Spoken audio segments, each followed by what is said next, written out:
Welcome to Keep What You Earn, a show for entrepreneurs and business owners who want to scale and build enterprise value without making costly mistakes. I'm your host, Shannon. I'm a CFO and CPA who left a career serving Fortune 50 companies in Wall Street to help business owners just like you make life-changing wealth with your business. These episodes are meant to be super tactical and actionable, but please remember, consult your own financial professional before you implement anything you learn in this podcast. Now, if you'd be interested in working with us to do so, check out the show notes for more information about our company, Keep What You Earn Co. All right, let's start the show.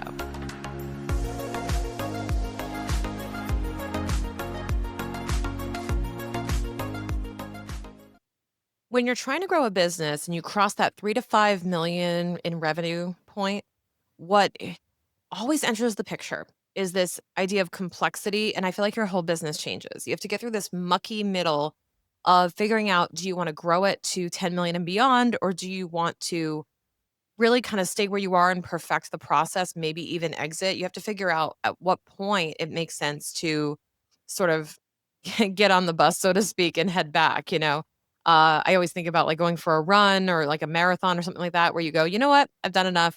At the next rest stop, I'm going to take the bus back. And there's like no shame. It's great. But when you think about your business and you're growing, it can be really hard to continue when you hit these type of mucky places.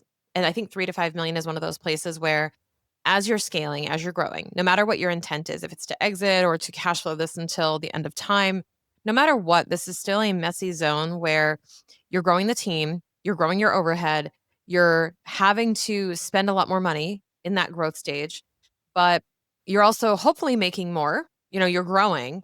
And it's this kind of constant give and take between, okay, I'm growing and I have to build the team that I'm going to need in the future. And I'm going to have to invest in all these things that I'm going to need in the future. And it creates a lot of complexity because what ends up happening is you find yourself wanting to say yes to more things in the name of growth.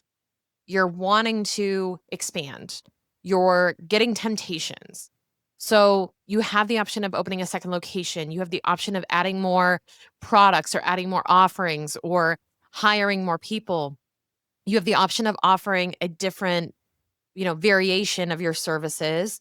And maybe as you're expanding your team, you're now having to accommodate different things because you have a bigger team. You've got different levels of experience, different types of people. And you're going to end up, when this happens, and this is part of the process, you're going to end up kind of regressing a little bit in terms of how you can operate. So what I want you to do is, if you are in that like maybe $1 to $3 million zone and you're about to enter into this, what I would tell you is that the thing that you've built that you think you can just go, oh, I built a $2 million practice. I'm going to just go hit copy paste twice and I'm going to have a $6 million practice. I'm just going to do the same stuff I've been doing. Like what got me here to 2 million. I'm just going to do that 2 more times and I'll get to 6 million. Like that is a farce. So the hard part is it compounds, right? The complexity compounds itself as you grow. So what does this look like? Complexity looks like too many variations of your product or service, customization and bespoke services that are unrepeatable. And thus that creates manual processes and SOPs, things that you can only do because you have one single process. Maybe that the one special client that comes in gets this one special treatment and you don't have a standardization to it. Every new hire, every new client creates new exceptions to everything, right? So you may have this perfectly well-written policy, this perfectly well-written set of client terms, and then somebody comes in, we got to make a sale and we flex on it, right? We've all been there. But what that creates is slower scaling, slower onboarding for team, slower training for team. I know this too because I have clients who defy all the expectations of our CFO service, because earlier in my business, I was like, well, obviously I need clients and I'm learning, what my process is going to look like. We're constantly evolving the process.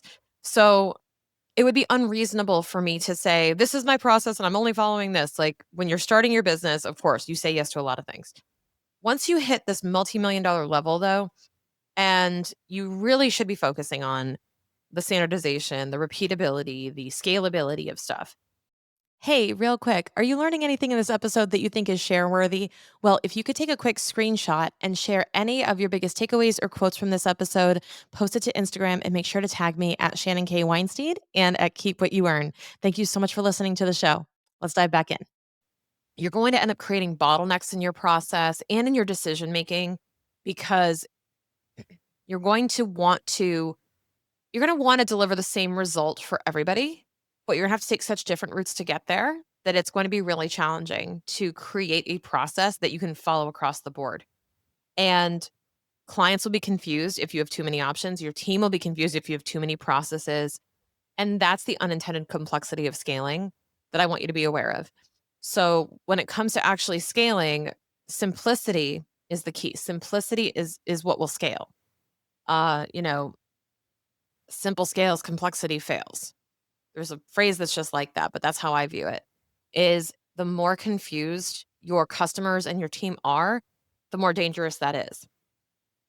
It's an expensive problem to have complexity because it increases delivery costs, it increases overhead, not just in the fact that you have to do bespoke services, let's say, but in the fact that your team is going to take longer to learn, longer to get ramped up, longer to deliver. And that creates two problems. One is the inefficiency. You're going to incur more labor costs to get the same thing done. And number two is that the longer things take to get done, the more likely it is your clients will cancel because they might be dissatisfied. You know, if your associate doesn't know where the supplies are to do a treatment for a client, then that's going to take a while and create a negative experience for them and they may not come back. So that's another hidden cost of complexity is that you could be confusing people, you could be appearing messy and discourage people from buying from you again. So you have to be careful of that stuff. So how do you actually simplify? How do you go back to your systems, go back to your processes, go back to your operations and say, okay, it's time to simplify this. So look at your offerings, audit them, and say, okay, what are the high value options or what are the offerings that I have that would create a situation where it would be unreasonable for a client, patient, customer to be unsuccessful at reaching their goal. And this goes back to understanding the goals of your customer, understanding what they're trying to achieve. So let's just say you run a salon and you say, "Hey, I want to achieve the best desired result for my customer when it comes to coloring hair," let's say. And you say, "I want the best option would be that they do this sort of treatment, they do a toner every so often, maybe they do a keratin treatment every so often, and then they come back for the A, B, and C at this frequency." Like, if I had the whole treatment plan of them to have hair like whoever celebrity, right? This is what I would do for them. Can you basically make that your signature offer? Can you basically make a standard that you uphold to say, okay, this is the most commonly used and commonly successful variation of my offer. That is going to be the cornerstone offer. That's going to be the signature. And everything spokes off of that. We don't do a bajillion different services. We do this type of thing or nothing. And you have to actually enforce that. That's the hard part. We actually have to enforce that. I'm not saying you only need to have one offer. I'm saying that you need to have your offers be simple enough that they can be read on a menu quickly and somebody can order what they need. Now, after auditing the offerings, I would say standardize 80% of your services, keep 20% custom, leave room, leave margin for that bespoke for the people who pay for it. I look at it like an airplane. So if you look at the airplane and how the seats are laid out, think about this. How many first class seats are there? Maybe, let's say there are two to each or four to each row, and then there's four, so that's like 16 seats, right? How many seats are on the holding plane? A lot. I'm not going to do the math, but a lot. In respect to the overall plane, first class is a very, very small portion. However, they pay their way in. They're worth serving. They're worth having those big seats. They're worth taking up the space they take up. Why? Because they pay for it. They pay those ticket prices. So in your business, you should be looking at a first class cabin of people who pay for the custom services and get them. The flight attendant will stop what they're doing, will stop standard services. They may not stop their emergency, whatever, but like they'll stop what they're doing to go get a mimosa for 2B. and they'll wait to serve 32C their, ginger ale.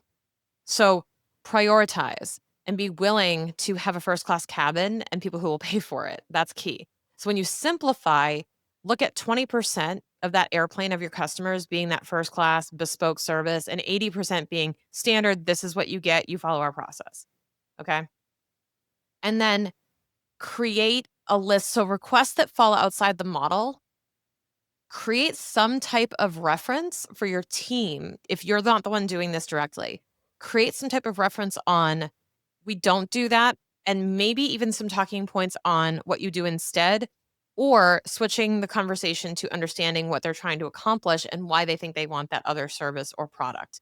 Also, don't be afraid to have some referrals handy of people who do that with excellence, because you'll still be associated with the value of delivering that service if you're the one who recommended it.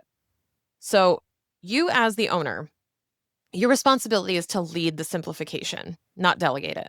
Your job is to set the tone of simplification for your team so that they can not only articulate what you do with excellence, but they can deliver on it consistently. Keep it simple and actually measure clarity and your margin over features. So you're not out to solve every problem, and you don't just create happy customers by solving every one of their problems. What you do is you solve one of the hardest problems that they have with excellence, and you make it really easy for them to solve without a lot of effort on their end. That's really the name of the game. So if you can make it even easier, or you can do what you do faster or with higher quality, I usually say cheaper, but we don't always want to be a race to the bottom. We have to look at, can we do it faster? And then that would actually command more value. And part of that is, again, simplification. Can we simplify how we do what we do? Can we slim down the amount of effort it takes us to do it by way of simplifying our process, getting the right people in the right seats, and then obviously creating less confusion for our customer by making our offers easy to understand? I know it sounds easier said than done, but I promise you, when you just isolate your focus into how can I simplify and how can I create less complexity, you will win. And here's another tip on what you could do to help do this.